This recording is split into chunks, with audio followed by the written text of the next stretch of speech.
দুজন একসাথে আসবেন। সো প্ল্যানটার ভিতরে কি কি ছিল, যে ধরেন যারা বাংলাদেশে এখনো মানে একই লেভেলের আছে আর কি পড়াশোনার, দুজন মাস্টার্স করা হাজবেন্ড ওয়াইফ, তারা কি ধরনের প্ল্যান করলে আপনাদের মতো সাকসেস পেতে পারে? মানে আপনাদের প্ল্যানটার কি ছিল, কি কি ধরনের ভাবে প্ল্যান করছেন যে দুজন একসাথে আসবেন?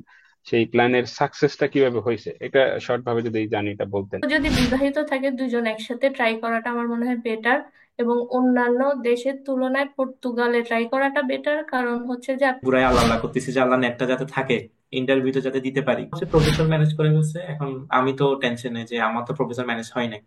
তো আমিও মানে দিচ্ছি দিচ্ছি, রিপ্লাই পাচ্ছি। মানে 7,500 না 7,000 করে খরচ হইতো আর কি এক একজনে অ্যাপ্লাই করতে।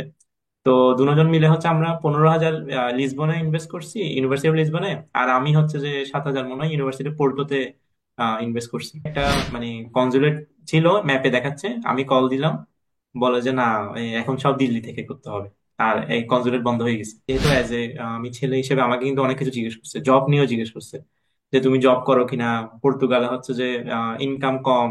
হে এভরিওয়ান, কে অবস্থা? সবার সবাই সবাই ভালো আছেন? চলে আসলাম আপনার জন্য আরেকটা পডকাস্ট নিয়ে। সো রিসেন্টলি আমরা চেষ্টা করতেছি আপনাদেরকে একদম যত কুইকলি কন্টেন্ট দেওয়া যায়। সেই সুবাদে আমাদের চ্যানেলে অনেক ধরনের পডকাস্ট আসতেছে, অনেক ধরনের ভিডিওস আসতেছে। সো আজকে আমরা আবার পর্তুগাল নিয়ে চলে আসছি, এবং আজকের এই পডকাস্টটা খুব বেশি ইন্টারেস্টিং হবে, কারণ আজকে আমরা নট অনলি, ইউজুয়ালি আমাদের চ্যানেলে ইন্ডিভিজুয়াল কোনো গেস্ট দেখা যায়, বাট আজকে আমরা একসাথে দুজনকে পাইছি। সো ওনারা অলরেডি, তারা হাজব্যান্ড অ্যান্ড ওয়াইফ, এবং তারা বাংলাদেশ থেকে রিসেন্টলি আসছে লাস্ট ইয়ারে। সো তারা পর্তুগালে কিভাবে আসে পিএইচডি করতে আসছে লিসবন ইউনিভার্সিটিতে, এবং তাদের আজকে সম্পূর্ণ হিস্ট্রিটা আমরা জানবো, সম্পূর্ণ স্টোরি আমরা জানবো, তাদের সম্পূর্ণ জার্নিটা আজকে আমরা জানবো। কিভাবে তারা বাংলাদেশ থেকে অ্যাপ্লাই করে পর্তুগাল পর্যন্ত ভিসা নিয়ে ডিরেক্টলি বাংলাদেশ থেকে কিভাবে পর্তুগাল আসলো, লিসবন আসলো, এই সব কিছু আজকে আমরা এই পডকাস্টে জানতে পারবো। সো আপনাদের জন্য এই পডকাস্টটা, আই থিঙ্ক এটা পিস অফ এ জেম। আপনার সবাই মনোযোগ সহকারে শুনতে থাকেন। আপনাদের জন্য কোশ্চেন থাকে অবশ্যই আমাদের জন্য কমেন্টে রাখবেন। তো চলেন বেশি কথা না বলে আমাদের আজকে পডকাস্টটা শুরু করি। আর অ্যাজ ইউজুয়াল আমাদের যে মেম্বার্স আছে, মুন্না ভাই, রয় ভাই, শাওন ভাই, ওনারা আছে। অ্যান্ড আজকে নাইম ভাইও আমার সাথে আছে, মানে আমাদের যে গেস্ট, ওনার নামও নাইম, আমার নামও নাইম। ওনার নামে ডাবল ই আছে, আমার নামে একটাই আছে। সো নাইম ভাই এবং ইরা আপু, thank you so much, we are really glad to have you here. Thank you so much আমাদেরকে সময় দেওয়ার জন্য। আজকে আমরা আপনাদের টোটাল হিস্ট্রিটা, টোটাল স্টোরিটা জানবো। কেমন আছেন আপনারা? আর বাকি মেম্বাররা কি অবস্থা সবার? আলহামদুলিল্লাহ। আলহামদুলিল্লাহ। আলহামদুলিল্লাহ, খুবই ভালো। আজকে একটা বৃষ্টির দিন, তো আমরা এই বৃষ্টির ঠান্ডার মধ্যে খুব গরম গরম নিউজ পাবো ইনশাল্লাহ নাইম ভাই ইরাপুর কাছ থেকে। তো আশা রাখি যে আজকে আমাদের পডকাস্ট যারা দেখবে তাদের অনেক বেশি হেল্প হবে, বিশেষ করে যারা হাজবেন্ড ওয়াইফ বাংলাদেশে আছেন, যে তাদের ইচ্ছা দেশের বাইরে আসবেন, তাদের জন্য অনেক বেশি উপকৃত, মানে অনেক বেশি ইনফরমেটিভ একটা পডকাস্ট হবে আশা রাখি। তো আজকে আবার একটা জিনিস, আজকে ঠান্ডা মানে বৃষ্টি হওয়ার কারণে ঠান্ডা কম। এটা একটা হুম। বিশাল বেনিফিট। বিশাল একটা বেনিফিট আজকে। যাই হোক, পর্তুগাল হয়তো বেশি ঠান্ডা পড়েও না নর্ডিক কান্ট্রিজ থেকে চিন্তা করলে। আচ্ছা, আমরা মেইনলি কোয়েশ্চেনে চলে যাই। সো অ্যাজ ইউজুয়াল আমার যে সুপার কোয়েশ্চেন, সবগুলো সব গেস্টকে আমরা ফার্স্টে জিজ্ঞাসা করি। সো আমাদের যে নর্মাল যে জিনিসটা জানার থাকে সবার কাছ থেকে, ইউরোপের অনেক কান্ট্রি আছে, সেনগেনে অনেক কান্ট্রি আছে, ওয়াই ইউ চুজ পর্তুগাল? আরো কান্ট্রি তো ছিল আপু, ভাইয়া। সো ভিডিওর মেইন টেকনিক্যাল পার্টে যাওয়ার আগে আপনাদের জন্য একটা বিগেস্ট অ্যানাউন্সমেন্ট, যেটা হলো আমরা আপনাদের জন্য একটা ওয়েবিনার অ্যারেঞ্জ করতেছি, এবং এই ওয়েবিনারের মধ্যে, অ্যাকচুয়ালি ওয়েবিনার না, আপনি ডিরেক্টলি এখানে কথা বলতে পারবেন। নর্মালি ওয়েবিনারের মধ্যে আপনাকে কথা বলার সুযোগ দেওয়া হয় না, বাট আমরা আপনাদের জন্য একটা ওয়েবিনার ম্যানেজ করতেছি, অ্যারেঞ্জ করতেছি, যেটাতে আমরা সবাই মিলে কথাবার্তা বলবো আপনাদের সাথে। এবং এই ওয়েবিনার আসলে বেশি জনকে আমরা একসাথে নিতে পারবো না, আমরা 50 জনকে নিব। এবং এই 50 জনের মধ্যে থেকে আমরা 5 জনকে সিলেক্ট করবো, যার স্টুডেন্ট ভিসার অ্যাপ্লিকেশন বা যার ডিজিটাল নোম্যাড ভিসার অ্যাপ্লিকেশন আমরা আপনার জন্য করে দেব। এবং এই ওয়েবিনারের মধ্যে আপনি আপনার যত ধরনের কোয়েশ্চেন আছে, আপনার স্টাডি রিলেটেড হোক, আপনার ওয়ার্ক রিলেটেড হোক, আপনার জব সিকার ভিসা রিলেটেড হোক, আপনার নোমেড ভিসা রিলেটেড হোক, আপনার সব ধরনের কোয়েশ্চেন আপনি আমাদেরকে করতে পারবেন। এবং এই ওয়েবিনার থেকে আমরা 5 জনকে সিলেক্ট করবো আপনার প্রোফাইল অনুযায়ী, এবং আমরা এই 5 জনের অ্যাপ্লিকেশন আমরা নিজে থেকে আপনাকে করে দেবো। এবং এই অ্যাপ্লিকেশন প্রসেসের জন্য আপনাকে কোনো টাকা পে করতে হবে না। সো এই জিনিসটা আমরা আমাদের নিজস্ব সাইট থেকে করব, কারণ আমরা চাই পর্তুগালে আরও এডুকেটেড এবং স্কিলফুল মানুষ এদেশে। সো এই ওয়েবিনারের সব ডিটেলস এবং লিঙ্ক এই ভিডিও ডেসক্রিপশনে পেয়ে যাবেন। এখানেও দেখতেছেন, অলরেডি স্ক্রিনে দেখা যেতেছে, এখান থেকে আপনি নিয়ে নিতে পারেন। আমাদের ওয়েবসাইটে চলে যান, সেখান থেকে আপনি চাইলে এই ফর্মটা ফিল আপ করে আপনি আপনার যে ফার্দার যে ডিটেলসগুলো আছে সেগুলো দিয়ে, আপনার নাম, আপনার ডিটেলস সবগুলো দিয়ে আপনি এই ওয়েবিনারে জয়েন করতে পারেন। আচ্ছা, আমি আমি আনসারটা দিব। হ্যাঁ। তো আমরা আসলে আহ, অনেকগুলা কান্ট্রি দেখছি। তো বিশেষ করে আমার মানে পার্সোনালি পর্তুগালে একটা মানে ইচ্ছা ছিল যে পর্তুগালে মানে বিশেষ করে সেটেল হওয়াটা খুব ভালো। তারপরে ওয়েদারটা অনেক ভালো, বিচ আছে। আমাদের দুজনেরই সমুদ্র এবং পাহাড় দুটোটাই পছন্দ। তো তারপরেও মানে অ্যাজ এ মানে মানে সবাই বলে যে না একটু অন্য কান্ট্রি সবাই যাচ্ছে, হ্যাঁ কানাডা, ইউএসএ, তারপর ফিনল্যান্ডের একটা মানে হাইপ ছিল সবাই যাবে। আমরাও চেষ্টা করছি, মানে ফিনল্যান্ডও অ্যাপ্লাই করছিলাম, তবে আমরা ওই আইএলটিএস দিই নাই তখন ফিনল্যান্ডে। তো তখন দেখা যাচ্ছে ফিনল্যান্ডের যে হাইপ, মানে আইএলটিএস এ যারা মানে 7.5 8 পাইছে তারাও মানে টিকটক খবর হয়ে গেছে। তো আমরা জাস্ট এমনি অ্যাপ্লাই করছিলাম ফিনল্যান্ডে। পরে যখন দেখতেছি না মানে পর্তুগালের ইউনিভার্সিটি র্যাঙ্কিং গুলা মানে খুব ভালো, তারপরে পোর্টোতে, তারপরে লিসবনের র্যাঙ্কিং অনেক ভালো। তো আমরা চেষ্টা করলাম যে আচ্ছা পর্তুগালটাও রাখি, পাশাপাশি হচ্ছে যে আমরা অন্যগুলাতে অ্যাপ্লাই করি। তো আমরা খুব বেশি টাকা খরচ করি নাই, যেখানে ফ্রিতে অ্যাপ্লাই করা গেছে ফিনল্যান্ডে ফ্রিতে ছিল, করছিলাম। তারপর মনে হয় রোমানিয়াতে আমরা একটা সাবজেক্টে করছিলাম ফ্রিতে। তো মানে কেন জানি আশানুরূপ মানে ফলাফল পাচ্ছিলাম না। পোর্টোতে আমি হচ্ছে যে একটা সাবজেক্টে না মনে হয় ইনফরমেটিক্স ইঞ্জিনিয়ারিং এ মাস্টার্স অ্যাপ্লাই করছিলাম। তো আমি ছিলাম যে ইঞ্জিনিয়ারিং ব্যাকগ্রাউন্ডে। তো তো আমার ইচ্ছা ছিল মানে মাস্টার্সটা একটা মানে একটা ইঞ্জিনিয়ারিং সাবজেক্টে করতে। যেহেতু বাংলাদেশের পার্সপেক্টিভে এমবিএটা করছি মানে জবের প্রেসারে, কিন্তু আলহামদুলিল্লাহ এমবিএ তে ভর্তি হওয়ার সাথে সাথে জব পাইছি। তো আমি চাইছিলাম যে আমার ব্যাকগ্রাউন্ডটা পুরোটা ইঞ্জিনিয়ারিং হয়ে যাক। তো পরবর্তীতে পর্তুগালে যখন দেখলাম যে না খুব ভালো ভালো ইউনিভার্সিটি আছে, অ্যাপ্লাই করলাম এবং দেখি যে না প্রথমটাতে আমরা মানে সাড়া পাই নাই। তারপরে দুজন হচ্ছে যে একদম মানে চিন্তা করলাম না এবার মানে খুব সিরিয়াস আমরা অ্যাপ্লাই করব ভালোভাবে। তারপরে হচ্ছে আমরা মানে পর্তুগালের সম্বন্ধে জানতে চেষ্টা করতেছি, এবং যখন এই সার্চ দিই খালি আপনাদের ভিডিওই আসে, এছাড়া তো আর কোনো ভিডিও নাই। তো যাক, আপনাদের ভিডিও গুলো দেখতাম, একটা মোটিভেটেড ক্রেডিট হতাম। তো অ্যাটলিস্ট পাওয়া গেল যে অ্যাটলিস্ট পর্তুগাল নিয়ে আমরা যে অ্যাওয়ারনেসটা ক্রিয়েট করতেছি মানুষের বাংলাদেশ থেকে দেখছিলেন ভিডিওগুলো, তাই তো? হ্যাঁ, হ্যাঁ, হ্যাঁ। হ্যাঁ। যাক, আর তার মানে আমরা কাজ করতেছে। হ্যাঁ আমরা বিশেষ করে মানে ঘুরে ফিরে বিশ্বজিৎ রয় ভাইয়ের ভিডিও গুলো দেখতাম, অনেক লম্বা লম্বা ভিডিও। তো আমি কি করতাম ডাউনলোড করে এ, শুনতাম আর কি যে আসলে স্পাউস নিয়ে যাচ্ছে কিনা। তো রয় ভাই একটা কথা বলতো যে মাস্টার্সে হচ্ছে একটু রিস্ক থেকে যায়, পিএইচডি তে হচ্ছে যে মানে ওয়াইফকে একদম মানে শিওর মানে নেওয়া যাবে, স্পাউস নেওয়া যাবে। তো আচ্ছা ঠিক আছে। তো আমরা চিন্তা করছি আচ্ছা পিএইচডিটাও রাখবো, তারপর না হলে মাস্টার্সটা ইয়া করা যায়। তো পর্তুগালে মানে ভিডিও দেখতে দেখতে মানে এত ভালো লেগে গেছে যে না মানে পর্তুগালের মধ্যেই আমরা কি মানে একদম আটকে গেছি। এবং দেখি যে ভালো ভালো ভিডিও আসতেছে, বিচের ভিডিও আসতেছে, তারপর ওয়েদারের ভিডিও আসতেছে। মানে আমরা একদম মানে চিন্তা করে গেছি না পর্তুগালেই যাব। তার তারপরে মনে খরচ হয় গুলো একটা জিনিস হলো যে আপনার পর্তুগাল যে গভর্নমেন্ট আছে তাকে কিন্তু বলা দরকার আমরা যে পরিমাণ মার্কেটিং করছি আমাদের কিছু পেইড সাবস্ক্রিপশন দেওয়া দরকার। আচ্ছা, যাক, এই জিনিসটা ভালো তারপরে লাগলো যে আপনাদের এই আমাদের জিনিসটা। ঠান্ডার মানে বেশি সমস্যা। তো মানে ঠান্ডাকে ভয় পাই, বিশেষ করে বরফ টরফ পড়লে তো একদমই খবর হয়ে যাবে। তো সেই হিসেবে তো পর্তুগালে আমি রিসার্চ করে দেখলাম যে শুধু মানে কিছু এরিয়াতে হচ্ছে বরফের মতো জায়গা আছে, লিসবন হুম, শহরে হচ্ছে যে বরফ পড়ে না। এইটা আলহামদুলিল্লাহ এই কারণেই চুজ করা আর কি। বুঝতে পারি। তো আমি যদি একটু নর্মালি বলি তাহলে আপনারা জাস্ট ওয়েদার দেন টিউশন ফিস ওয়াইজ আপনাদের কি ফান্ডেড নাকি নন ফান্ডেড? না আমরা নন ফান্ডেড, আমরা চেষ্টা করতেছি ফান্ডিং এর জন্য। আমরা প্রফেসরকেও বলছিলাম ইমেলের মাধ্যমে। তো ওরা হচ্ছে যে বললো যে না আমাদের তো ফান্ডিংটা ওরকম আসে না। তারপর হচ্ছে তোমরা মানে নিজের ফান্ডে আসতে পারলে তারপরে ইয়া করবা। ইন্টারভিউতেও সেম আমাকে একটু ফান্ড ভয় টয় নিয়ে একটু আমি দেখাচ্ছে। কথা বলি।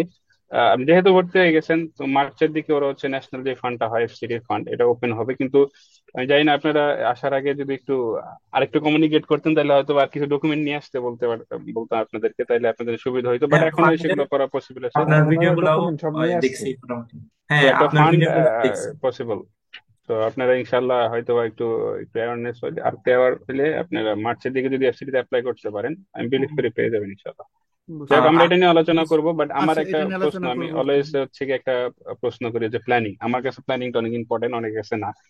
তো আপনারা যেহেতু আহ, মানে প্ল্যান করছেন দুইজন একসাথে আসবেন, তো হুম। প্ল্যানটার ভিতরে কি কি ছিল, যে ধরেন যারা বাংলাদেশে এখনো মানে একই লেভেলের আছে আর কি পড়াশোনার, দুইজন মাস্টার্স করা হাজবেন্ড ওয়াইফ, তারা কি ধরনের প্ল্যান করলে আপনাদের মতো সাকসেস পেতে পারে? মানে আপনাদের প্ল্যানটার কি ছিল, কি কি ধরনের ভাবে প্ল্যান করছেন যে দুইজন একসাথে আসবেন, সেই প্ল্যানের সাকসেসটা কিভাবে হয়েছে, এটা শর্ট ভাবে যদি জানি এটা বলতেন যে কোনো একজন। তাহলে বলি। আমাদের প্রথমে প্ল্যান ছিল হচ্ছে যে আমরা বিভিন্ন ইউরোপ কান্ট্রি গুলা টিউশন ফিস দেখছি। তো দেখার পর তো মনে হলো যে মানে দুইজন আসা তো পসিবল না স্টুডেন্ট হিসেবে, কারণ টিউশন ফি অনেক বেশি, 6,000 7,000 ইউরো। তো আমাদের প্ল্যান ছিল যে আমরা দুইজনই অ্যাপ্লাই করব। তো যারই হচ্ছে যে মোটামুটি ভালো একটা অফার আসে আমরা আরেকজন হচ্ছে যে ডিপেন্ডেন্ট হিসেবে চলে আসবো। তো এট লাস্ট যখন আমরা অন্যান্য ইউনিভার্সিটি গুলাতে অ্যাপ্লাই করছি, দুই একটা ইউনিভার্সিটিতে রিজেক্ট হয়েছে, আসে নাই, লাস্ট পর্যন্ত আমরা সিরিয়াসলি হচ্ছে পর্তুগাল নিয়েই আগাইছি। মোটামুটি ডিটারমাইন ছিলাম যে না আমরা পর্তুগালেই যাব, মানে ইনশাল্লাহ। তো ওখানে যখন টিউশন ফিস গুলা দেখলাম যে ওখানে টিউশন ফিস অনেক কম, মানে যেমন আমরা দুইজন পিএইচডি করবো, আমার হচ্ছে 2,700 ইউরো, ওরও হচ্ছে 2,700 ইউরো প্রথম বছর, আর পরের বছরগুলো থেকে হচ্ছে যে 1,500 ইউরো করে। তো হুম এটা আমাদের কাছে মনে হয়েছে যে তুলনামূলক অনেক কম। তো তখন আমাদের মনে হয়েছে যে আহ, আমরা হচ্ছে যে 6,000 ইউরো দিয়ে একজন একটা দেশ থেকে মানে বিদেশ থেকে একটা ডিগ্রি নেওয়ার থেকে আমরা দুইজন হচ্ছে যে সেম টাকা দিয়ে আমরা দুইজন ডিগ্রি নিতে পারতেছি। প্লাস হচ্ছে যে ওই সময়ে ইউনিভার্সিটির ওয়ার্ল্ড র্যাঙ্কিং বের হয়েছিল ওই টাইমটাতেই। তো তখন আমরা দেখছিলাম যে লিসবনের র্যাঙ্কিং অনেক অনেক ভালো, মানে মাশাল্লাহ। তো আমরা অনেক বেশি মানে ফ্যাসিনেটেড ছিলাম যে না আমি এখানেই যাব, মানে ওইটাই ইচ্ছা ছিল যে হয় লিসবনে যাবো নইলে পোর্টোতে যাব। তারপর থার্ড চয়েস আমাদের ছিল হচ্ছে যে কোয়েম্বারাতে যাব। তো ওভাবে আমরা মানে চিন্তা করছিলাম যে দুইজন মিলে যদি ডিগ্রিটা নিতে পারি তাহলে আমাদের ক্যারিয়ারের জন্য এটা আরো বেশি ভালো হবে। আমি আহ, এখানে একটা জিনিস অ্যাড করি, সেটা হচ্ছে যে আহ, এখানে কিন্তু ভিতরে ভিতরে আমাদের কিন্তু অনেকবার কথা হয়েছে মুন্না ভাইয়ের সাথে, রয় ভাইয়ের সাথে, কিন্তু রয় ভাইও মনে করতে পারতেছে না, মুন্না ভাইও মনে করতে পারবে না, এবং নাইম ভাইও হয়তো জানবে না। আমিও আপনাদের একটা সেশনে মানে আপনাদের এই প্রিমিয়াম যেটা করে ওখানে আমিও ছিলাম, আপনাদের সাথে আমারও কথা আচ্ছা হয়েছে। আচ্ছা, তো হ্যাঁ হ্যাঁ। তো ওখানে বাট মুন্না একটা ভাই মনে প্রশ্ন, হয় আমরা কি ঠিকঠাক দিতে পারছি কিনা স্যার? সব হ্যাঁ, সব মোটামুটি মানে ঠিকঠাক দিচ্ছে। নাইম ভাইয়ের একটা কথা সবসময় ছিল যে আমি সবকিছু ভিডিওতে বলে দিই, আমার ভিডিওগুলো যারা দেখবে তারা ভিডিও দেখেই মোটামুটি আসতে পারবে। তো আমরা ওভাবেই তারপরে চিন্তা করছি যে মুন্না ভাই মনে হয় লিঙ্কডইনে এইটাকে একটা শিট দিছিল, মানে এক্সেল শিট। তো আমরা বলছি না, আমরাও একটা এক্সেল শিট বানাই যে কোনটাতে কত খরচ আসতেছে। তো দেখলাম যে মানে মিরাকেলি পর্তুগালে মাস্টার্স এর যে পিএইচডির খরচটা অনেক কম। মানে মাস্টার্সে আমি যতগুলাই দেখলাম সাবজেক্ট 5,000 6,000 এভাবে করে। শুধু আমি পোর্টোতে একটা সাবজেক্ট পাইছি কম্পিউটার সায়েন্সে, ওইটা মনে হয় 3,400 ইউরো সামথিং। কিন্তু পিএইচডি দেখলাম যে অনেক কম, 2,700 ইউরো, তারপর 1,500 ইউরো হচ্ছে পরের বছর থেকে। তা আমি পোর্টোতেও অ্যাপ্লাই করছিলাম 3,400 ইউরোর ওইটাতে কম্পিউটার সায়েন্সে, আবার এখানে ইনফরমেশন সায়েন্সে পিএইচডি টা অ্যাপ্লাই করছি। তো এটা হচ্ছে যে মানে সবার জানা উচিত যে পিএইচডি টা আসলে আরো কম খরচে করা যায়, মানে এইটাই, মাস্টার্স এর এইটা চেয়ে। আসলে কেউ করতে চায় না। যাক, একটা জিনিস, একটা রিভিউ নিয়ে নিই তাহলে। আপু বললেন যেটা আমরা অলরেডি সবসময় বলে দিই যে আপনারা ভিডিওগুলো দেখেন, কারণ আমাদের মনে হয় আমাদের চ্যানেলে যেগুলো দেওয়া আছে কেউ যদি হুম, ফলো করে, আপনারা যেহেতু ফলো করছেন, আপনার কি মনে হয় এখানে কোনো ভুল নিউজ দেওয়া আছে, বা যে নিউজটা আসলে, হুম। যে ইনফরমেশনটা আসলে কাজে লাগে না একটা না অ্যাপ্লিকেশন না, করার ক্ষেত্রে? আমার মনে হয় যে মানে চ্যানেলে মোটামুটি সব রকমের ভিডিও দেওয়া আছে। তারপর নাইমের অনেক ভিডিও আছে যে লন্ডন থেকে কেন চলে আসছি। মানে আমার এরকমও হয়েছে যে অনেকবার আমি পর্তুগালের ভিসার জন্য চেষ্টা করতেছি, কিন্তু আমার মনে মনে চিন্তা করতেছি আচ্ছা লন্ডন গেলে মনে হয় ভালো হইতো। আমার হাজবেন্ডকে বলছিলাম যে লন্ডন গেলে মনে হয় ভালো হইতো, ও তখন মানে হাসতো, বলছে আমরা পর্তুগালের ভিসার জন্য দাঁড়াচ্ছি আপনি এখনো বলতেছেন লন্ডন গেলে মনে হয় ভালো হইতো। তো আমার মনে হয় যারা স্পাউস হিসেবে যায় বা স্পাউস হিসেবে আসবে, মানে এখানে পর্তুগালেও আমি দেখছি আমাদের সিনিয়র যারা আসছে মানে একা আসছে বা স্পাউস ছাড়া আসছে, মানে একটু ডিফিকাল্ট, অনেক টাফ হয়ে যায় বা জার্নিটা অনেক কঠিন হয়ে যায়। তো কেউ যদি বিবাহিত থাকে দুজন একসাথে ট্রাই করাটা আমার মনে হয় বেটার। এবং অন্যান্য দেশের তুলনায় পর্তুগালে ট্রাই করাটা বেটার, কারণ হচ্ছে যে আপনি আহ, অন্য দেশে একজন যে টাকায় পড়তে পারবেন, পর্তুগালে এসে দেখা যাবে যে আপনি দুইজনই বাইরের একটা ডিগ্রি নিতে পারতেছেন। এটা অনেক ভালো একটা সিচুয়েশন আমার মনে হয়। আর পাশাপাশি মানে পড়ালেখা ক্যারিয়ার এটার পাশাপাশি মানে আমাদের নিজেদের একটা ব্যক্তিগত জীবনও থাকে, পার্সোনাল একটা লাইফও থাকে। তো আমার মনে হয় ফ্যামিলি সেটেলমেন্ট সবকিছু মিলিয়ে এটা একটা খুব ভালো ডিল, মানে ভালো খুব ভালো একটা প্যাক, প্যাকেজ। বাট ঠিক মানে আছে, আমি আপু চার যেটা বলেন বছরের সেটা সেটা পারফেক্ট, বাট আমি এখানে একটু ডিফার করি, যেটা হলো যেমন ধরুন আপনাদের জিনিসটা ব্যাটে বলে মিলে গেছে, দুজনেই পিএইচডি দিতে আসছেন। হ্যাঁ এখন হ্যাঁ অনেকের স্পাউস থাকতে পারে যে ভাইয়া পিএইচডি করতেছে, আহ, হয়তো বা তা ওনার স্পাউস উনি পিএইচডির জন্য যোগ্য না বা ওনার কোয়ালিফিকেশনটা নাই। তো সেক্ষেত্রে কিন্তু তাকে ডিপেন্ডেন্টে আসতে হবে। তো আমরা এই কোশ্চেনে আসবো যে আপনারা কেন ডিপেন্ডেন্টে অ্যাপ্লাই করলেন না, ওয়াই, সেই কোশ্চেন আমরা আসবো। বাট এর আগে একটু আমি জানতে চাই যে আপনাদের এই একাডেমিক ব্যাকগ্রাউন্ডসটা আসলে কতটুকু আপনাদেরকে হেল্প করছে, বা কি কি ধরনের ডকুমেন্টেশন আপনাদের এক্স্যাক্টলি লাগছে আপনাদের পিএইচডি এডমিশন পর্যন্ত পাওয়ার জন্য। এরপরে রয়দা কোশ্চেন করেন আবার। আচ্ছা, আচ্ছা। রয়, নাইম ভাই, আমার কাছে মনে হয় যে আমরা একটু স্টেপ ওয়াইজ আসি, তাহলে এই বেটার হয়। যে ইউনিভার্সিটিতে আসি, দেন আমরা ভিসাতে আসি। এভাবে করলে কি মানুষ মানে বিষয়টা ফলো করতে পারবে। তো রয় ভাই, এটা নিয়ে আপনারা এরপরে আসেন যে ইউনিভার্সিটি অ্যাপ্লাইটা কিভাবে করছেন, দুজন আচ্ছা আচ্ছা, কিভাবে একসাথে মুন্না ইন্টারভিউ, ভাই, আমি এই তাহলে ব্যাপারটা। জিনিসটা একটু সরি। স্টেপে নিয়ে আসি। সেটা হচ্ছে কি, এই পুরা প্রসেসের একদম শুরুর দিকে একটা ব্যাপার ছিল যে সাবজেক্ট চুজ করা, ইউনিভার্সিটি চুজ করা, রাইট? তো এখন হচ্ছে কি, আপনি এই জিনিসটা কিভাবে ট্যাকেল করছেন আপনার সেক্টরে আর কি? তো আপনি কোনো পোর্টাল কিভাবে, মানে সাবজেক্টটা খুঁজছেন কিভাবে, পাইছেন কিভাবে, এবং অ্যাপ্লাই করছেন কিভাবে? আচ্ছা, পর্তুগালের একটা সমস্যা হচ্ছে, ধরেন অন্যান্য, আমি যখন ইউএস এর ওয়েবসাইট গুলো দেখছি, কানাডার ওয়েবসাইট গুলো দেখছি, ইউনিভার্সিটি ওয়েবসাইট গুলো, ওখানে হচ্ছে একটু গোছানো থাকে মানে সবকিছু। আর ইংলিশ তো থাকেই ওখানে। তো পর্তুগালের প্রত্যেকটা ইউনিভার্সিটির ওয়েবসাইট গুলো একটু মানে পর্তুগিজ, এবং মানে একটু গোছানো না, মানে মানে কেন জানি একটু অন্যরকম মনে হয়েছে প্রথম দিকে। তো এখন তো আলহামদুলিল্লাহ সবকিছু ক্লিয়ার। কিন্তু আমরা যখন প্রথম প্রথম ঢুকতাম, মানে অনেক ভয় লেগে যাইতো যে এরকম কেন, মানে কিভাবে অ্যাপ্লাই করব, কোন পোর্টালে ঢুকতে হবে, কি বলতেছে। তো আমরা যখন মানে শিট ওয়াইজ কাজ করা শুরু করছি, মানে একটা এক্সেল শিট মেনটেন করছি, তখন আমরা কি করতাম, লিঙ্ক গুলাও সাথে রেখে দিতাম যে হ্যাঁ, এই ইউনিভার্সিটি আছে, এই ইউনিভার্সিটি এই সাবজেক্ট গুলো আমাদের সাথে যাচ্ছে, এগুলার অ্যাপ্লিকেশন ডেট কখন, এগুলার সেমিস্টার ফি কত, এবং লিঙ্কটা কোথায়। তো ওভাবে হচ্ছে যে আমরা এই যখন লিস্ট করে ফেলছি, তখন আমাদের কাছে একটু ইজি লাগছে বিষয়টা। আর সবসময় হচ্ছে গুগল ট্রান্সলেটটা ইউজ করতাম। একটু সরি।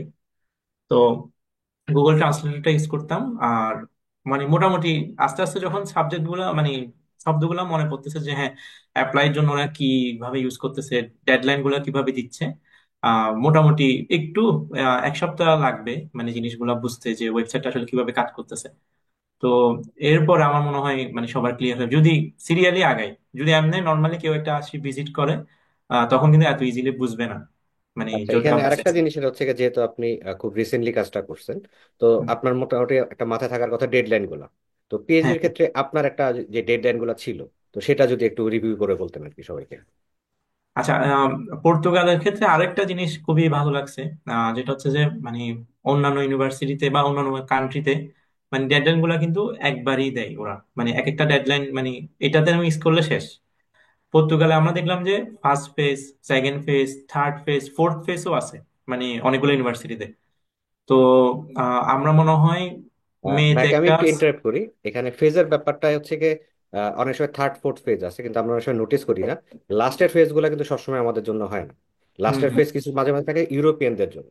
তো আচ্ছা এটা ঠিক আছে, আমার আমরা মাথায় রাখতে হবে। ভাইকে শেষ করতে দেই, এরপরে হুম। আমরা আপনি পরে কোশ্চেন ওরা করেন, আমরা একটু সবসময় দেখি। সাজেস্ট করতে দেখলাম, ওদের ওয়েবসাইটে ওরা সাজেস্ট করছে যারা ইন্টারন্যাশনাল স্টুডেন্ট বা যারা বাইরে থেকে আসবে ওরা যাতে অবশ্যই ফার্স্ট ফেজ বা সেকেন্ড ফেজে অ্যাপ্লাই করে ফেলে। তো আম, এটাই বেটার যে কেউ যদি অ্যাপ্লাই করে ফার্স্ট পেজেই যাতে অ্যাপ্লাই করে। এই যেমন রিসেন্টলি ইউনিভার্সিটি অফ লিসবনের হচ্ছে যে 25-26 যেটা একাডেমিক ইয়ার, ওটার মনে হয় এখন ওপেন আছে ব্যাচেলরের জন্য, দেখলাম আমরা ব্যাচেলর আর মাস্টার্স। পিএইচডি সম্ভবত এখন ওপেন করে নাই। এই জানুয়ারির দিকে মোটামুটি ফার্স্ট পেজটা ওপেন হয়, জানুয়ারি ফেব্রুয়ারি মার্চ পর্যন্ত থাকে সম্ভবত। আর সেকেন্ড পেজটা হচ্ছে যে মে থেকে, অথবা অনেক ক্ষেত্রে হচ্ছে যে জুন থেকেও হচ্ছে অ্যাপ্লিকেশন ওপেন হয়। তো সেকেন্ড পেজে যে সমস্যাটা হয় ওই ভিসার জন্য টাইম লেগে যায়। যেমন আমরা আমাদের ফার্স্ট সেমিস্টারটা মিস করছি, আমরা সেকেন্ড পেজে ছিলাম। মানে আমরা জুলাইয়ে হচ্ছে যে আমাদের লাস্ট ডেট ছিল অ্যাপ্লিকেশনের। তো আমরা রেজাল্ট পাইতে পাইতে আগস্ট হয়ে গেছে। তো আমরা সেপ্টেম্বর সেশনটা আর ধরতে পারিনি। মানে আমাদের একটা সেমিস্টারের ক্লাস অলরেডি হয়ে গেছে, আমরা জানুয়ারি মানে আস্তে আস্তে ডিসেম্বর হয়ে গেছে আর কি। এই কারণে ফার্স্ট পেজে অ্যাপ্লাই করাটা আসলে মনে হয় ভালো আর কি, বেটার, সবচেয়ে বেশি ভালো। ওকে, আচ্ছা, তাহলে রয় ভাই কি কোনো প্রশ্ন করবেন? হাত তুলেন যেটা। আপনি আনমিউট করেন, দেন আচ্ছা, আমরা আমি দেখি একটু ক্লোজ বলি দিই। আর কি, যারা আমরা কথা বলি যদি রেইজেন করেন তাহলে মানে একজন একজন ইন্টারাপ্ট হবে না জিনিসটা, ওকে, নাহলে পারফেক্ট। কথা পেস্ট লেগে যায়। তো হুম। আমি মানে যে জিনিসটা যখন না, শাওন ভাই মোটামুটি একটু কাভার করে দিছে। তো আমি আসতেছিলাম হলো আপনাকে কোশ্চেনটা করতাম যে আপনার ফ্যাকাল্টি সম্বন্ধে, আপনার ডক্টরাল প্রোগ্রামটা সম্বন্ধে আমাদেরকে একটু ইন্ট্রোডিউস করতেন। এটা টিউশন ফি তো বলছেনই অলরেডি। হুম। তো আর কথা হইতেছে, আর এই যে আপনি অ্যাডমিশন প্রসেসটা তো আপনি বললেন যে সময় নিয়ে করলে বেটার হয়। তো কত সোজা সাপটা যে কোশ্চেনটা হচ্ছে যে আপনার ডক্টরাল প্রোগ্রামটা সম্বন্ধে একটু আমাদেরকে বলো। ওটা কোন ইউনিভার্সিটি, ফ্যাকাল্টি, সবকিছু একটু ক্লিয়ারলি বলো। আচ্ছা। আহ, প্রথমত আমি হচ্ছে যে প্রথমে অ্যাপ্লাই করে দেখছিলাম একবার মাস্টার্স এর জন্য।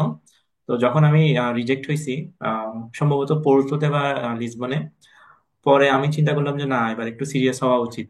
তো যেহেতু পিএইচডি প্রোগ্রামে অ্যাপ্লাই করতেছি, এটা ভাগ্যক্রমে মানে ইউনিভার্সিটি অফ লিসবনে ইনফরমেশন সায়েন্সটা মানে ওই সময়ই নোটিশটা দিছে। মানে আমরা একদম ফার্স্ট ব্যাচ, মানে ইনফরমেশন সায়েন্সের পিএইচডি তে। তো জুনের মনে হয় 20 বা 21 তারিখ হয়তো নোটিশটা দিছে ওদের ওখানে ফেলিওয়েলে। জুলাইয়ের 15 তারিখ লাস্ট ডেট ছিল। তো আমরা একদম মানে পর্তুগাল তো দেখছি, আরো বিভিন্ন ইনফরমেশন যখন দেখছিলাম তখন দেখলাম যে ওরা পিএইচডির জন্য যখন একটা কোথাও অ্যাপ্লাই করে, প্রথম হচ্ছে প্রফেসর ম্যানেজ করে আর কি। মানে সবাই যেটা সাজেস্ট করতেছিল যে প্রফেসরের সাথে একটু কথা বললে পিএইচডি জার্নিটা একটু সহজ হয় বা ফান্ড পাওয়া যায়। তো আমরাও ওই স্টেপটাই আগাইছি। আমরা কি করছি, যখন দেখলাম যে এফএলইউএল এ ইনফরমেশন সায়েন্সটা চালু করছে, প্রোগ্রামে কে কে আছে, কোন কোন টিচাররা আছে, তো বিভিন্ন যেমন টেকনিক্যাল লিসবুয়ারও কিছু প্রফেসর আছে আমাদের ওখানে, আবার কালচারাল স্টাডিজ এরও আছে। মানে ওরা হচ্ছে যে এফএলইউএলটা হচ্ছে যে হিউম্যানিটিস এর ফ্যাকাল্টি, ওরা হচ্ছে যে এই স্টেপটা নিছে, ইনিশিয়েটিভটা নিছে মানে ইউনিভার্সিটি অফ লিসবনে।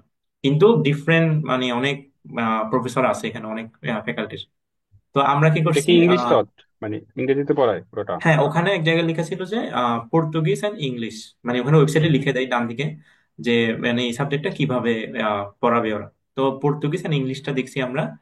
আমরা হচ্ছে যে ওই সার্ভিস নামে একটা মানে অ্যাডমিনিস্ট্রেটিভ পোর্টাল আছে, ওখানে আমরা মেসেজ দিছিলাম, ইমেল করছিলাম যে এটা ইংলিশে হবে নাকি পর্তুগিজে হবে। তো আমাদেরকে বললো যে যদি একজনও স্টুডেন্ট থাকে ইংলিশ স্পোকেন, তো আমরা হচ্ছে যে ওই প্রোগ্রামটা হচ্ছে ইংলিশে রান করব। এরকম হুম, একটা হুম, যখন কনফার্মেশন পাইছি, আমরা হচ্ছে যে এবার প্রফেসর অ্যাপ্রোচ করা শুরু করছি। তো হুম, সবার প্রথমে হচ্ছে ওই প্রফেসর ম্যানেজ করছে। যখন আমরা হচ্ছে যে জুলাইয়ের মনে হয় 2 তারিখ ও একটা প্রফেসরকে ইমেল করছিল, মানে 2-3টার পরে একটা প্রফেসর ইমেল রিপ্লাই দিছে যে হ্যাঁ, তোমার ব্যাকগ্রাউন্ডটা পছন্দ হয়েছে। আমরা কি করতাম, প্রফেসরের ইন্টারেস্ট গুলা হচ্ছে যে প্রথমে দেখতাম, তারপরে আমাদের সাথে ভাগ্যক্রমে আমরা দুইজনই একটু রিসার্চের কাজ করতাম আগে থেকে। তো হুম, হুম, ইরার হচ্ছে 2টা পেপার হ্যাঁ, পাবলিশ ছিল। আমি আমি যে প্রফেসরকে চুজ করছিলাম আমি দেখছিলাম যে মানে উনি ইনফরমেশন সায়েন্সের, এবং উনি হচ্ছে যে লাইব্রেরিয়ান। আমাদের যে সাবজেক্টটা ওটা মেইনলি হচ্ছে যে যারা বিভিন্ন দেশের লাইব্রেরিয়ান সাবজেক্ট নিয়ে বা ওই রিলেটেড কাজ করে, তারা হচ্ছে যে এইটা নিয়ে সামনের দিকে আগায়, পিএইচডি করে বিভিন্ন ডাটাবেস নিয়ে বা আর্কাইভ নিয়ে ওরা কাজ করে। তো ওই প্রফেসর মোটামুটি অনেক ভালো কাজ করছে। আরেকটা আরো দেখছি আমি ওনার প্রোফাইলে যে উনি প্রায় 7টা ল্যাঙ্গুয়েজ পারে। তো ওনাকে হুম, অনেক এক্সপার্ট মনে হয়েছিল। তো ওনাকে ইমেল করার সময় আমি মানে এভাবেই লিখছি যে আপনি এই এই কাজ করছেন, আমার ভালো লাগছে। আবার আপনি হচ্ছে যে 7টা ল্যাঙ্গুয়েজ পারেন, আমার এটাও অনেক ভালো লাগছে, মানে আপনি অনেক এক্সপার্ট, আমি আপনার আন্ডারে কাজ করতে চাই। তো উনি হুম, অনেক হুম, খুশি হয়ে গেছিল। উনি আমাকে বলছিল যে হ্যাঁ, তুমি অবশ্যই অ্যাপ্লাই করো, আমরা এবার প্রথমবার এটা চালু করতেছি। আমরা হচ্ছে ক্লাসিক্যাল স্টাডিজ এর আন্ডারে এই ফ্যাকাল্টিটা রান করতেছি, মানে হুম, হুম, নতুন আর কি সাবজেক্ট একদম। কিন্তু মনে হলো যে এখনকার যুগের সাথে এটা অনেক মানে যাচ্ছে, অনেক মিলতেছে বেশি। এবং হুম, ইউএসএ, কানাডাতে বা লন্ডনে ইনফরমেশন সায়েন্স অলরেডি চালু আছে, এখানে চলতেছে। হুম, আমাদের দেশে এখনো আসে নাই ওইটা, কিন্তু পর্তুগালে নতুন শুরু হয়েছে, কোয়েম্ব্রাতে ছিল। আর হুম, পোর্টোতে হচ্ছে যে ইনফরমেশন অ্যান্ড কমিউনিকেশন সায়েন্স একসাথে ছিল আর কি। তো হুম, হুম, লিসবনে যখন দেখলাম যে নতুন শুরু হয়েছে, অপরচুনিটিস নিশ্চয়ই বেশি থাকবে মনে হলো আমার। তো তখন হচ্ছে যে আমরা ইন্টারেস্টেড ছিলাম আর কি এই সাবজেক্টের দিকে। তো তো ও হচ্ছে প্রফেসর ম্যানেজ করে ফেলছে এখন। আমি তো টেনশনে যে আমার তো প্রফেসর ম্যানেজ হয় নাই। তো আমিও মানে দিচ্ছি দিচ্ছি, রিপ্লাই পাচ্ছি। শেষমেশ দেখলাম যে প্রোগ্রাম ডিরেক্টর আছে একজন, মানে উনি, উনাকে দেওয়া হয় নাই। তো মনে হয় জুলাইয়ের 11 তারিখ মনে হয় আমি ওনাকে একটা ইমেল পাঠাইছি। তো মানে 15 তারিখে লাস্ট ডেট, জুলাই 15 তারিখে লাস্ট ডেট। তো 13 তারিখ আমি রিপ্লাই পাইলাম। মানে মানে খুব ভালো রিপ্লাই দিছে, মানে উনি অনেক খুশি। আমার কাজগুলো দেখে উনি অনেক এক্সাইটেড। মানে আমার হচ্ছে যে মোটামুটি তখন 4টার মতো পেপার পাবলিশ ছিল গুগল স্কলারে, আর হচ্ছে যে এখন হচ্ছে 5টা। তো উনি হচ্ছে আমার কাজগুলো দেখে কেন জানি মনে হয় খুবই ভালো লাগছে ওনার। তো উনি ওনার সাথে রিলেট করতে পারছে। উনি একদমই বললো যে হ্যাঁ তুমি অ্যাপ্লাই করো, মানে আমরা মানে তোমাকে করবো, যাচাই বাছাই করে আমরা আগাবো। মানে খুব মানে একটা মোটামুটি পজিটিভ রিপ্লাই পাইছি। তো এবার আমরা দুজন চিন্তা করছি ঠিক আছে এবার অ্যাপ্লাই করি, টাকাটা হচ্ছে যে মাইট যাবে না আর কি। তো হুম। আমাদের মানে 7,500 না 7,000 করে খরচ হইতো আর কি এক একজন অ্যাপ্লাই করতে। তো দুজন মিলে হচ্ছে আমরা 15,000 লিসবনে ইনভেস্ট করছি, ইউনিভার্সিটি অফ লিসবনে। আর আমি হচ্ছে যে 7,000 মনে হয় ইউনিভার্সিটি পোর্টোতে ইনভেস্ট করছি। তো টোটাল মানে আমি এটা সবার উদ্দেশ্য করে বলতেছি যে কত টাকা খরচ হচ্ছে আসলে। তো আমরা হচ্ছে মোটামুটি 22,000 টাকার ইনভেস্টমেন্টে আমরা মানে পর্তুগালে দিছিলাম। তো এরপরে হচ্ছে যে জুলাই 15 তারিখের পরে হঠাৎ করে বাংলাদেশে শুরু হয়ে গেল জুলাই অভ্যুত্থান। 16 তারিখ থেকে আর নেট নাই। তো মানে চারিদিকে অন্ধকার, নেট নাই, কোনো খবর পাচ্ছি না, এই অবস্থা। তো আমি তো জানতাম না, কারণ আমি একবার রিজেক্ট খাইছি, যে আমি জানি গেছি যে কোনো ইন্টারভিউ হয় নাই মাস্টার্সে, এমনি রেজাল্টটা দিয়ে দিছে, তখন আমারটা আসে নাই। তো ইরা আমাকে বলে যে না আমি দেখছি পিএইচডি তে অবশ্যই ইন্টারভিউ হয়, আমাদেরও মনে হয় হুম। ইন্টারভিউ হবে। এই মানে চেষ্টা করেন যে কোথায় নেট আছে, মানে কোথা থেকে নেট পাওয়া যায়, ইন্টারনেট পাওয়া যায়। তো কোথাও তো আসলে পাওয়া যাচ্ছিল না। হঠাৎ করে ওই 24 নাকি 25 তারিখ হচ্ছে যে আমাদের দেশে নেটটা একটু একটু একটু করে যখন দিছে, দেখি যে আমাদের হচ্ছে যে ওই 23 তারিখ নাকি 24 তারিখ একটা ইমেল আসছিল যে আমাদের হচ্ছে 27 তারিখ হচ্ছে সকালে ইন্টারভিউ। তো আমরা তো মানে পুরাই আল্লাহ আল্লাহ করতেছি যে আল্লাহ নেটটা যাতে থাকে, ইন্টারভিউতে যাতে দিতে পারি। তো আমরা ইউজ করতাম চিটাগং এর ডিডিএন। তো যেহেতু মানে বড় প্রতিষ্ঠান, ওদের নেট আরো কমাই দিছিল মানে সরকার। তো আমি হচ্ছে আমার লোকাল একটা ডিশওয়ালা থেকে একটা লাইন নিছিলাম, ওইটা দিয়ে হচ্ছে আমরা দুজন সরকার ইন্টারভিউ। সরকার নেট কমায় নাই ভাই, স্যাটেলাইটে পানি ঢুকে গেছিল। তো আমরা হচ্ছে ওই 5 Mbps এর একটা লাইন নিয়ে, মানে আমি ওই মাসের জন্যই নিছি ওই লাইনটা। তো তারপরে ইন্টারভিউ দিছি। ইন্টারভিউ দেওয়ার পরে মনে হয়েছে মানে মোটামুটি ভালো হয়েছে। এবং ওরা ব্যাকগ্রাউন্ড থেকে কোয়েশ্চেন করে, যেমন আমাকে জিজ্ঞেস করছিল ইন্টারভিউতেই আমার প্রফেসর যে তোমার ফিলোসফির সাথে মানে এই ইনফরমেশন সায়েন্স কিভাবে রিলেট করে। তো আমি বলছি যে ফিলোসফি হচ্ছে যে আসলে কোর নলেজ নিয়ে কাজ করে, ডিপ ডিপ নলেজ যেগুলা, মানে ক্রিটিক্যাল থিঙ্কিং এর বিষয়গুলো নিয়ে কাজ করে। তো ওই ভাবে আমি হচ্ছে যে এই সাবজেক্টেও আমি ওটা ইম্প্যাক্ট করতে পারবো।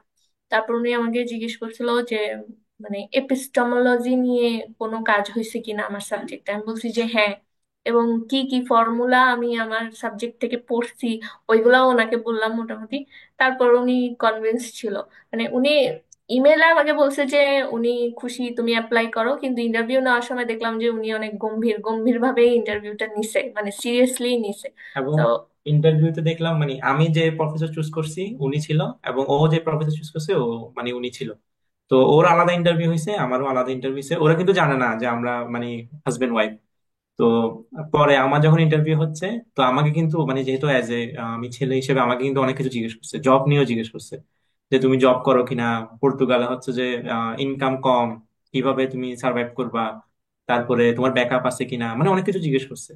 তারপরে আমি কিভাবে মানে ট্রিপলি আবার আমার এমবিএ, আমি কিভাবে ইনফরমেশন সায়েন্সের সাথে রিলেট করতেছি। তা আমি বললাম যে আমার তো ভার্সেটাইল হয়ে গেছে সাবজেক্টটা। তো ইনফরমেশন সায়েন্সটা হচ্ছে মানে প্রত্যেকটা ডিসিপ্লিনের সাথেই মানে রিলেট করে, মানে কাজ করা যায়, অনেক ভালো এরিয়া আছে রিসার্চ করার জন্য। তখন হচ্ছে যে উনি খুশি হয়েছে। আর আমার প্রফেসর হচ্ছে মার্কেটিং নিয়ে ওনার একটু ইন্টারেস্টেড ছিল, মানে ইনফরমেশন সায়েন্স প্লাস মার্কেটিং কিছু একটা করতে চাচ্ছে। তো আমার মেজরও ছিল মার্কেটিং এ, তো আমাকে খুব ভালো পছন্দ করছে। তো ইন্টারভিউ তো শেষ, তো আমরা চিন্তা করলাম যে আচ্ছা টিকবো কিনা, মানে ভালো হয়েছে মনে হয়েছে। এ এ ভালো হইতে হইতে আবার নেট চলে গেছে বাংলাদেশে। তো আহ, এখন জানি না কখন আসবে নেট। তো রেজাল্টের জন্য মানে ওয়েট করতেছি। আগস্টের মনে হয় 1-2 তারিখ মনে হয় আবার একটু করে নেট আসছিল, মানে একটু করে দিছে। আমি তখন ছিলাম দেশে, সামান্য তো সামান্য। তখন দেখি যে আমাদের ওই প্রফেসর আমাদেরকে মেল দিছে যে আহ, তোমরা তো রেজাল্ট দিছে, তোমরা তো দেখো নাই মনে হয়, দাও তোমাদের এই লিঙ্কটা। তো দেখি হচ্ছে 31 তারিখে, আমরা দেখেছি হচ্ছে 2 তারিখ। তো দুজনেই আলহামদুলিল্লাহ মানে পুরা মানে ওয়ার্ল্ড থেকে মাত্র 15 জনকে নিছে। সেখানে হচ্ছে মানে 5 জনকে কন্ডিশনাল অফার লেটার দিছে, সেখানে আমরা 2 জন ছিলাম। তো কন্ডিশন ছিল যে এটা যে আমাদের সার্টিফিকেট গুলাকে পর্তুগিজ এমবেসি থেকে হচ্ছে অ্যাটেস্টেড করতে হবে। তো এই এই ইনফরমেশনটা জানার পরে আবার নেট চলে গেছে। তো এখন এই এবার কেমনে অ্যাটেস্টেড করব এমবেসিতে? বাংলাদেশে একটা মানে কনজুলেট ছিল, ম্যাপে দেখাচ্ছে, আমি কল দিলাম, বলে যে না, এখন সব দিল্লি থেকে করতে হবে, আর এই কনজুলেট বন্ধ হয়ে গেছে। তারপর হচ্ছে এরপর আরো অনেক জার্নি, মুন্না ভাইয়ের সাথে রয় ভাইয়ের সাথে মেসেজে মেসেজে অনেক কথা হয়েছে, আপনারা হয়তো খেয়াল করতেছেন না। তো হ্যাঁ, রয় ভাইয়া রয় ভাইয়া বলতেছে মনে যে হয় ভিসা থিং এর কথা বলছিল আমাকে। মুন্না ভাইয়ের সাথে কথা বলো, উনি ভিসা থিং এ হচ্ছে যে হুম। করাইছিল অ্যাটেস্টেশন। আমি নিজে করেছিলাম ভিসা থিং থেকে, এই জন্য বলছি। বাংলাদেশে ছিল তো। তো আমরা হচ্ছে যে তারপরে ভিসা কে কল দিলাম। তো ওরা বললো যে দেখেন এখন তো আন্দোলন চলতেছে, তারপরেও যদি আপনারা যদি আমাদের কাছে পৌঁছা দিতে পারেন সার্টিফিকেট গুলা, আমরা হচ্ছে অ্যাটেস্টেড করে নিয়ে আসবো। তাই আমি বলছি, কতদিন লাগতে পারে? তো বলে যে মিনিমাম তো এখন 1 মাস সময় ভিসা লাগবে। থেকে এটা কোথায়, বাংলাদেশ না ইন্ডিয়াতে? এটা বাংলাদেশে। বাংলাদেশে আমি এটা পুরো প্রসেস এদের মাধ্যমে করেছিলাম। তো আচ্ছা আচ্ছা, আমি এটা এখন জানতাম না। ওনাদেরকে জিজ্ঞেস করলাম, ওরা বললো যে এই 1 মাসের মতো সময় লাগবে। তো আমি বললাম যে না, আমার তো 1 মাস হইলে হবে না, কারণ আজকে হচ্ছে যে ধরেন 2 তারিখ না 3 তারিখ, ও আমাদের ওখানে লিখছে সেপ্টেম্বরের 4 তারিখের মধ্যে আমার ওই অ্যাটেস্টেড গুলো জমা দিতে হবে। আর সেপ্টেম্বরের 14 তারিখ থেকে ক্লাস শুরু।